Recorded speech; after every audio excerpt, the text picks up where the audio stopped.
Samantala ay pinauubayan na ng AFP sa pulisya ang investigasyon kaugnay ng nagganap ng pagsabog sa Cagayan de Oro. Subalit tiniyak ngayon ng AFP na handa silang makipagtulungan sa mga pulis kung kinakailangan. Ang ulat mula naman sa aming kasamang si Waywaya Makalma. Magandang hapon sa iyo, Waywaya.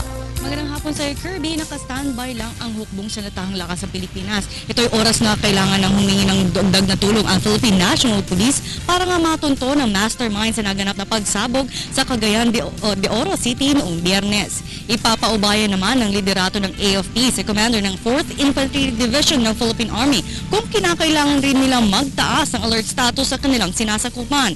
Ito matapos ideklara ng pulisya na nasa full alert ang buong Northern Mindanao.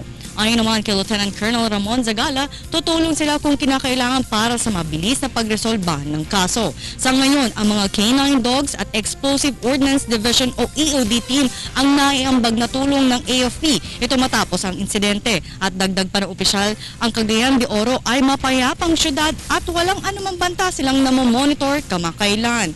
Kaya naman, pinayuhan ng militar ang publiko na maging maingat anumang oras dahil anya ang terorismo ay maaaring mangyari anumang oras.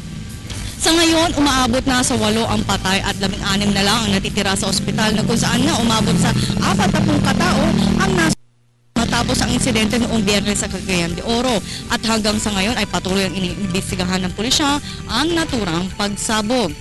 At narito po ang pahayag bahagi ng aming panayam kay Lieutenant Colonel Ramon Zagala, ang AFP Chief Public Affairs Office.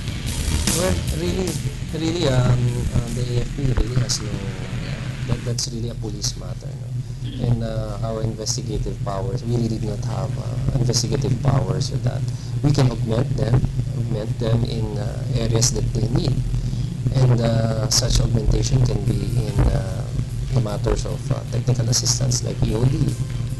K9 like that, but really the lead is really them. They will dictate they will be the one to dictate the investigation. We're just there to help if they need, and we don't want to preempt any of their investigation. That's why our statement on the matter is that we will support the Philippine National Police in their investigation should they need our support.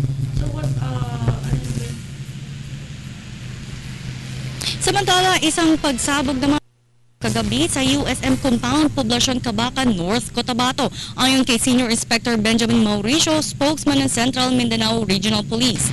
Wala naman na ulat na nasaktan sa insidente pero nagsanhi ito ng malaking pinsala sa USM Admin Building. At samantala kanina nga ay nagbigay ng libreng bakuna ang HOPE o Hepatitis Outbreak para sa Hepatitis Outbreak Prevention and Education Project na ginawa nga ng Armed Forces and Police Mutual Benefit Association Incorporated dito nga sa GHQ.